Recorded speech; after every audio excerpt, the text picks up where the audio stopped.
ಸ್ನೇಹಿತರೆ, ಚರಿತ್ರೆ ಮತ್ತೊಂದು ವಿಡಿಯೋಗೆ ನಿಮಗೆಲ್ಲ ಪ್ರೀತಿಯ ಸ್ವಾಗತ. ತಂದೆ ತಾಯಿಗಿಂತ ಹೆಚ್ಚಿನ ಆತ್ಮೀಯ ಬಂಧುಗಳಿರಲು ಸಾಧ್ಯವೇ ಇಲ್ಲ. ನಮ್ಮ ತಾಯಿ ತಂದೆ ನಮ್ಮ ಸುಖ ಸಂತೋಷಕ್ಕಾಗಿ ಅವರ ಅಗತ್ಯತೆಗಳನ್ನೇ ತ್ಯಾಗ ಮಾಡ್ತಾರೆ. ಅವರು ನಮ್ಮ ಜೀವನದ ಮೊದಲ ಆದ್ಯತೆಯಾಗಬೇಕು. ಆದರೆ ಅನೇಕರಿಗೆ ಅಂತಹ ಅದೃಷ್ಟ ಬರಲ್ಲ. ವಯಸ್ಸಾಗ್ತಾ ಇದ್ದ ಹಾಗೆಯೇ ಎಷ್ಟೋ ಮಕ್ಕಳು ತಂದೆ ತಾಯಂದಿರನ್ನ ದೂರ ಮಾಡ್ತಾರೆ. ವಯಸ್ಸಾದ ನಂತರ ಎಷ್ಟೋ ಪೋಷಕರು ತಮ್ಮ ಮಕ್ಕಳಿಗೆ ಭಾರವಾಗ್ತಾರೆ. ಹಾಗಾಗಬಾರ್ದು. ವಯಸ್ಸಾದಾಗಲೇ ಅವರನ್ನ ಹೆಚ್ಚು ಕಾಳಜಿ ವಹಿಸಿಕೊಂಡು ನೋಡ್ಕೊಳ್ಬೇಕು. ವಯಸ್ಸಾದಂತೆಲ್ಲ ಅವರ ದೇಹ ಕೃಶವಾಗುತ್ತೆ. ರೋಗ ರುಜಿನಗಳಿಗೆ ಅವರು ಒಳಗಾಗ್ತಾರೆ. ಅವರ ದೇಹ ದುರ್ಬಲವಾಗುತ್ತೆ. ರೋಗ ನಿರೋಧಕ ಶಕ್ತಿ ಕುಂಠಿತವಾಗುತ್ತೆ. ಇಂತಹ ಸಮಯದಲ್ಲಿ ಅವರಿಗೆ ವೈದ್ಯಕೀಯ ಸಹಾಯ ಬೇಕೇ ಬೇಕು. ತಾಯಿ ತಂದೆಯರನ್ನ ಪ್ರೀತಿಸುವ ಮಕ್ಕಳು ಅವರ ಚಿಕಿತ್ಸೆಗೆ ನೆರವಾಗ್ತಾರೆ.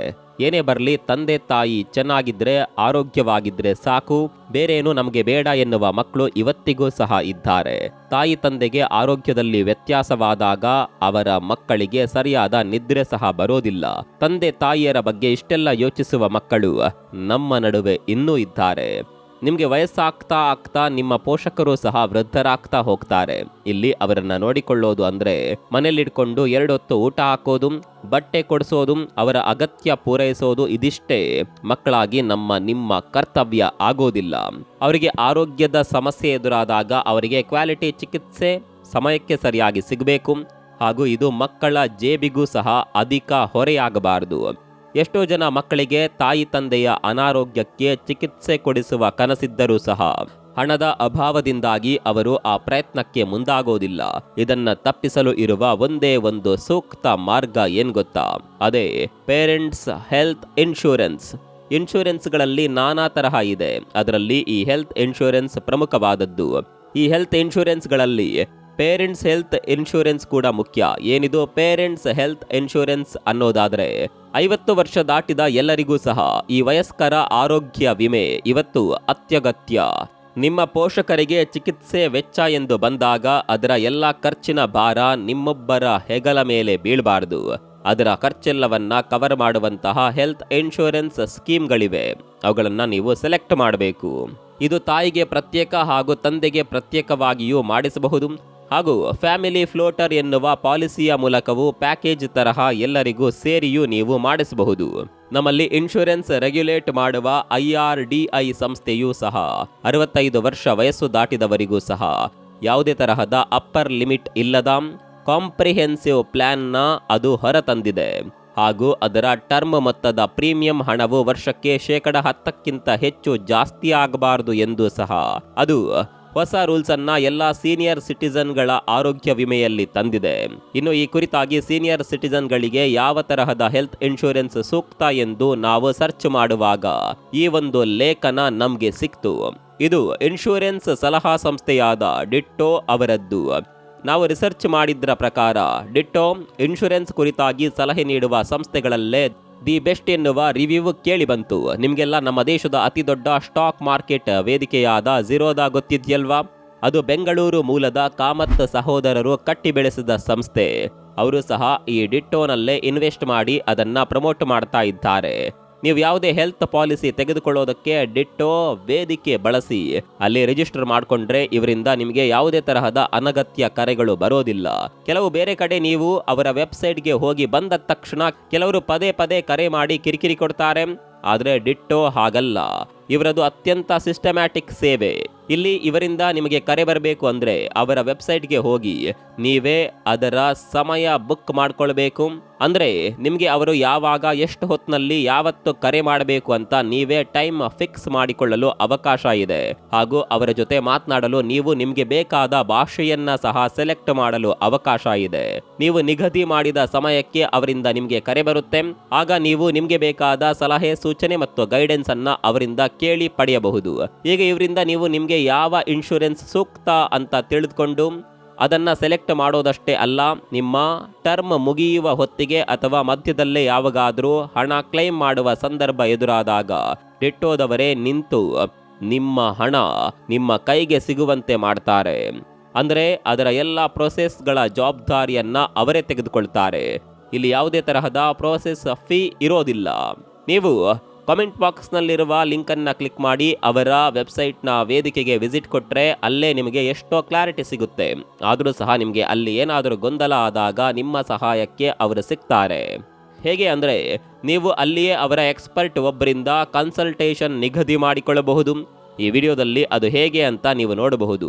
ಅಲ್ಲಿ ಹೋಗಿ ನೀವು ನಿಮ್ಮ ಕಾಲ್ ಸ್ಲಾಟ್ಸ್ ಬುಕ್ ಮಾಡಿಕೊಂಡು ನೀವು ಸೆಲೆಕ್ಟ್ ಮಾಡುವ ಟೈಮಿಂಗ್ಸ್ ಒಳಗಡೆ ಮಾತ್ರ ಅವರಿಂದ ನಿಮಗೆ ಕರೆ ಬರುತ್ತೆ. ಆಗ ನೀವು ಅವರ ಬಳಿ ನಿಮಗಿಷ್ಟವಾದ ಭಾಷೆಯಲ್ಲಿ ಮಾತ್ರ ವ್ಯವಹರಿಸಬಹುದು. ಇವರು ನಿಮ್ಮ ಅಮೂಲ್ಯವಾದ ಸಮಯವನ್ನ ನಾಶ ಮಾಡಲ್ಲ. ನೀವು ಒಪ್ಪಿದ ಸಮಯಕ್ಕೆ ಒಪ್ಪಿದ ದಿನ ಅವರು ನಿಮಗೆ ಕರೆ ಮಾಡ್ತಾರೆ. ಅಥವಾ ಈ ಕರೆಯ ಕಿರಿಕಿರಿ ಬೇಡವೇ ಬೇಡ ಅಂತ ನೀವು ಅದನ್ನ ಸೆಲೆಕ್ಟ್ ಮಾಡದೇ ಇದ್ರೆ ಕೂಡ ಇವರಿಂದ ನಿಮಗೆ ಕರೆ ಬರೋದೇ ಇಲ್ಲ. ಅಲ್ಲಿ ನೀವು ಆರಿಸುವ ಇನ್ಶೂರೆನ್ಸ್ ಪ್ಲಾನ್ನ ಎಂಟ್ರಿ ಏಜ್ ಎಷ್ಟು ಎಂಬ ಬಗ್ಗೆ, ಕೋಪೇ ಮಾಡೋದರ ಬಗ್ಗೆ, ರೂಮ್ ರೆಂಟ್ ಚಾರ್ಜ್ ಬಗ್ಗೆ, ಹೀಗೆ ಹೆಲ್ತ್ ಇನ್ಶೂರೆನ್ಸ್ ಬಗ್ಗೆ ನಿಮಗಿರುವ ಎಲ್ಲಾ ತರಹದ ಗೊಂದಲಗಳನ್ನ ಕೇಳಿ ಅದಕ್ಕೆ ಅವರಿಂದಲೇ ಸೂಕ್ತ ಪರಿಹಾರ ತೆಗೆದುಕೊಳ್ಳಬಹುದು. ಇದ್ರ ಜೊತೆ ಯಾವ ಕಾಯಿಲೆಗೆ ವೇಟಿಂಗ್ ಅವಧಿ ಎಷ್ಟಿರುತ್ತೆ, ಅದನ್ನ ವಯಸ್ಕರಿಗೆ ರಿನ್ಯೂ ಮಾಡೋದು ಹೇಗೆ ಎಂಬ ಬಗ್ಗೆ, ಕ್ಯಾಶ್ ಲೆಸ್ ಆಸ್ಪತ್ರೆಗಳ ನೆಟ್ವರ್ಕ್ ಏನು, ಪ್ರತ್ಯೇಕ ಕಾಯಿಲೆಗಳಿರುವ ಸಬ್ ಲಿಮಿಟ್, ಹೀಗೆ ಇನ್ಶೂರೆನ್ಸ್ ತೆಗೆದುಕೊಳ್ಳುವಾಗ ನೀವು ಇಂತಹ ಯಾವೆಲ್ಲ ಸಂಗತಿಗಳ ಬಗ್ಗೆ ತಪ್ಪದೇ ಗಮನ ಹರಿಸಬೇಕು ಎಂದು ಅವರು ನಿಮಗೆ ತಿಳಿಸ್ತಾರೆ. ಇನ್ನು ಇನ್ಶೂರೆನ್ಸ್ ನಲ್ಲಿ ಹಲವು ಸಲ ಫ್ರಾಡ್ಸ್ ಹಾಗೂ ಮಿಸ್ಟೇಕ್ಸ್ ಆಗುವ ಸಂಭವ ಇರುತ್ತೆ. ಇದನ್ನೆಲ್ಲ ಹೇಗೆ ತಪ್ಪಿಸಿಕೊಳ್ಳಬೇಕು ಅಂತ ನೀವು ಡಿಟ್ಟೋ ಅವರ ಆರ್ಟಿಕಲ್ಸ್ ಹಾಗೂ ಗೈಡ್ಗಳನ್ನ ಓದಬಹುದು. ಇಲ್ಲಿ ಯಾವುದೇ ತರಹದ ಸ್ಪ್ಯಾಮ್ ಪಾಲಿಸಿ ಇಲ್ಲ, ಅದನ್ನ ಡಿಟ್ಟೋ ಹಲವು ಸಲ ಒತ್ತಿ ಹೇಳುತ್ತೆ. ಸೊ ನಿಮಗೆ ಯಾರಿಗಾದರೂ ಪೇರೆಂಟ್ಸ್ ಹೆಲ್ತ್ ಇನ್ಶೂರೆನ್ಸ್ ಬೇಕು, ಅದರ ಬಗ್ಗೆ ಎಕ್ಸ್ಪರ್ಟ್ಗಳ ಅಡ್ವೈಸ್ ಬೇಕು, ಯಾವುದೇ ತರಹದ ಸ್ಪ್ಯಾಮ್ ಇಲ್ಲದೆ ಸಲಹೆ ಹಾಗೂ ಸೇವೆ ಬೇಕು ಅನ್ನೋದಾದರೆ ನೀವು ಡಿಟ್ಟೋ ಬಳಿ ಕಾಲ್ ಬುಕ್ ಮಾಡಿ ಅವರ ಸಲಹೆ ತೆಗೆದುಕೊಳ್ಳಬಹುದು. ಅದಕ್ಕೆ ಬೇಕಾದ ಲಿಂಕ್ ಈ ವಿಡಿಯೋದ ಕೆಳಗಿನ ಕಾಮೆಂಟ್ ಬಾಕ್ಸ್ನಲ್ಲಿದೆ. ಆಸಕ್ತರು ದಯಮಾಡಿ ಅದನ್ನ ಕ್ಲಿಕ್ ಮಾಡಿ ಹೆಚ್ಚಿನ ವಿವರವನ್ನ ತೆಗೆದುಕೊಳ್ಳಿ. ಈಗ ಮುಂದೆ ನಾವು ಈ ವಯಸ್ಕರ ಹೆಲ್ತ್ ಇನ್ಶೂರೆನ್ಸ್ ಯಾಕೆ ಮುಖ್ಯ ಅಂತ ನೋಡೋಣ. ನೋಡಿ, ಎಲ್ಲ ತಾಯಿ ತಂದೆಯರು ನಮ್ಮ ಕಷ್ಟಕ್ಕೆ ನೆರವಾಗಿರ್ತಾರೆ. ನಾವು ಸಣ್ಣವರಿದ್ದಾಗ ನಮಗೇನೇ ಕಾಯಿಲೆ ಕಸಾಲೆ ಬರಲಿ ಅವರು ನಮ್ಮನ್ನ ಜೋಪಾನ ಮಾಡಿರ್ತಾರೆ. ಅವರಿಗೆ ವಯಸ್ಸಾದಾಗ ಅವರ ಆರೋಗ್ಯದ ಜವಾಬ್ದಾರಿ ನಮ್ಮದೇ ಅಲ್ವಾ. ಈಗ ಇನ್ಫೆಕ್ಷನ್ ವೈರಸ್ಗಳ ಕಾಟ, ಯಾವಾಗ ಯಾರ ಆರೋಗ್ಯ ಯಾವ ತರಹ ಏರುಪೇರಾಗುತ್ತೆಂದು ಇಲ್ಲಿ ಹೇಳಲು ಸಾಧ್ಯವಿಲ್ಲ. 30 ವರ್ಷದೊಳಗಿರೋರೇ ದಿಢೀರ್ ಹೃದಯಾಘಾತಗಳಿಂದ ಇವತ್ತು ಸಾವನ್ನಪ್ತಾ ಇದ್ದಾರೆ. ಹೀಗಿರುವಾಗ ವಯಸ್ಸಾದವರಿಗೆ ಇನ್ನೂ ಸಹ ಹೆಚ್ಚೇ ರಿಸ್ಕ್ ಇರುತ್ತೆ. ಅವರ ಚಿಕಿತ್ಸೆಯ ವೆಚ್ಚಕ್ಕೆ ಸಾಕಷ್ಟು ಹಣ ಬೇಕು. ಇವತ್ತು ಮೆಡಿಕಲ್ ವೆಚ್ಚದ ಬಾಬ್ತು ಪ್ರತಿ ವರ್ಷ ನಮ್ಮಲ್ಲಿ 13% ಜಾಸ್ತಿ ಆಗ್ತಾನೆ ಇದೆ. ಇವತ್ತು ಒಬ್ಬ ಸರಾಸರಿ ವ್ಯಕ್ತಿ ಬರ್ಬಾದ್ ಆಗೋದಕ್ಕೆ ಒಂದು ಮೆಡಿಕಲ್ ಬಿಲ್ ಸಾಕು ಎನ್ನುವಂತಹ ಸ್ಥಿತಿಗೆ ನಾವಿಂದು ಬಂದಿದ್ದೇವೆ. ಏನಾದರೂ ಹೆಚ್ಚು ಕಡಿಮೆ ಆದಾಗ ಸಡನ್ ಆಗಿ ಅವರ ಚಿಕಿತ್ಸೆಯ ವೆಚ್ಚಕ್ಕೆ ಹಣ ಎಲ್ಲಿಂದ ತರ್ತೀರಿ? ಅಷ್ಟು ಕಾಲದವರೆಗೆ ಉಳಿಸಿದ ಶ್ರಮದ ಹಣ ಒಂದೇ ಸಲಕ್ಕೆ ನೀರು ಪಾಲಾಗುವಂತಹ ದುರಾವಸ್ಥೆ ತಂದುಕೊಳ್ಳುವ ಬದಲು ಒಂದು ರಿಲೇವೆಂಟ್ ಹೆಲ್ತ್ ಇನ್ಶೂರೆನ್ಸ್ ಅಂತ ಇದ್ರೆ ಅದು ಕಷ್ಟದಲ್ಲಿ ನಿಮ್ಮ ಕೈ ಹಿಡಿಯುತ್ತೆ. ಹೆಲ್ತ್ ಇನ್ಶೂರೆನ್ಸ್ ಅಂದ್ರೆ ಅದು ಹೆಚ್ಚುವರಿ ಖರ್ಚಲ್ಲ, ಅದು ನಿಮ್ಮ ಇನ್ವೆಸ್ಟ್ಮೆಂಟ್ ತರಹ ಎನ್ನುವ ಭಾವನೆ ಇರಲಿ. ಅದು ನಿಮ್ಮ ಕುಟುಂಬದ ಗಾರ್ಡ್ ಅಥವಾ ಸಂರಕ್ಷಕನಂತೆ ಕೆಲಸ ಮಾಡುತ್ತೆ. ಈಗ ಒಂದು ಸರ್ಜರಿಗೆ ಇವತ್ತು ಯಾವುದೇ ಆಸ್ಪತ್ರೆಯಲ್ಲಿ ತಗುಲುವ ವೆಚ್ಚ 3 ರಿಂದ 5 ಲಕ್ಷ ರೂಪಾಯಿಗಳು.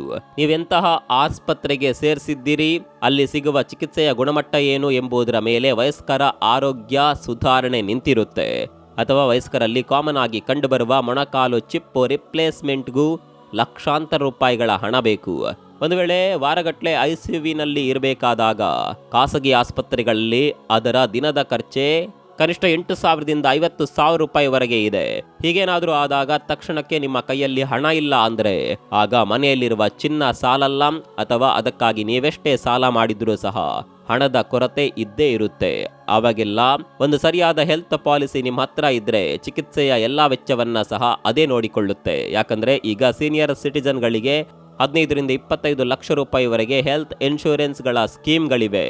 ಇದರಲ್ಲಿ ಜನರಲ್ ಹೆಲ್ತ್ ಚೆಕಪ್ನ ಖರ್ಚು, OPDಯ ಖರ್ಚು, ಟೆಸ್ಟ್ಗಳ ಹಾಗೂ ಔಷಧಿ ಕಿಟ್ಗಳ ಖರ್ಚು, ಮೆಡಿಸನ್ ಖರ್ಚು, ಹೀಗೆ ಎಲ್ಲವೂ ಸಹ ಕವರ್ ಆಗುತ್ತೆ. ನೀವು ಎಷ್ಟು ಬೇಗ ಹೆಲ್ತ್ ಇನ್ಶೂರೆನ್ಸ್ ಮಾಡಿಸ್ತೀರೋ ಅಷ್ಟು ಸಹ ಒಳ್ಳೆಯದು. ಲೇಟ್ ಆದಷ್ಟು ರಿಸ್ಕ್ ಆಗುತ್ತೆ. ಯಾಕಂದರೆ ಕಡಿಮೆ ಹೆಲ್ತ್ ಚೆಕಪ್ ಹಿಸ್ಟ್ರಿ ಇರುವವರ ಅರ್ಜಿಗಳನ್ನು ಅವು ಬೇಗ ಸ್ವೀಕರಿಸುತ್ತವೆ. ನಿಮ್ಮನೆಯ ಹಿರಿಯ ಸದಸ್ಯರಿಗೆ ಅದಾಗಲೇ ಆರೋಗ್ಯದ ಸಮಸ್ಯೆ ಇದ್ದಲ್ಲಿ ನಿಮಗೆ ಪ್ರೀಮಿಯಂ ಮೊತ್ತ ಸಹ ಹೆಚ್ಚಾಗುವ ಸಾಧ್ಯತೆ ಇರುತ್ತೆ. ಇನ್ನು ಹೆಲ್ತ್ ಇನ್ಶೂರೆನ್ಸ್ನ ಮಹತ್ವ ತಿಳಿದೇ ಕೇಂದ್ರ ಸರ್ಕಾರ ಸಹ ಅದಕ್ಕೆ ಯಾವುದೇ ತರಹದ GST ತೆರಿಗೆಯನ್ನ ವಿಧಿಸಿಲ್ಲ. ಇಷ್ಟೆಲ್ಲ ಕೇಳಿಯೂ ನಿಮ್ಗಿನ್ನೂ ಡೌಟ್ ಇದ್ರೆ ಡಿಟ್ಟೋದವರ ತಜ್ಞರು ನೀವಿದ್ದಲ್ಲಿಗೆ ಬಂದು ನೀವು ನಿಗದಿ ಮಾಡಿದ ಸಮಯಕ್ಕೆ ನಿಮ್ಮ ಹತ್ರ ಮಾತನಾಡಬೇಕು ಅಂದರೆ ಈ ಕೂಡಲೇ ಡಿಸ್ಕ್ರಿಪ್ಷನ್ಗೆ ಹೋಗಿ ಆ ಲಿಂಕ್ ಕ್ಲಿಕ್ ಮಾಡಿ ಅವರ ಹತ್ರ ಅಪಾಯಿಂಟ್ಮೆಂಟ್ ತೆಗೆದುಕೊಳ್ಳಿ. ಮುಂದಿನ ವಿಡಿಯೋದಲ್ಲಿ ಸಿಗೋಣ. ಅಲ್ಲಿವರೆಗೂ ನಮಸ್ಕಾರ.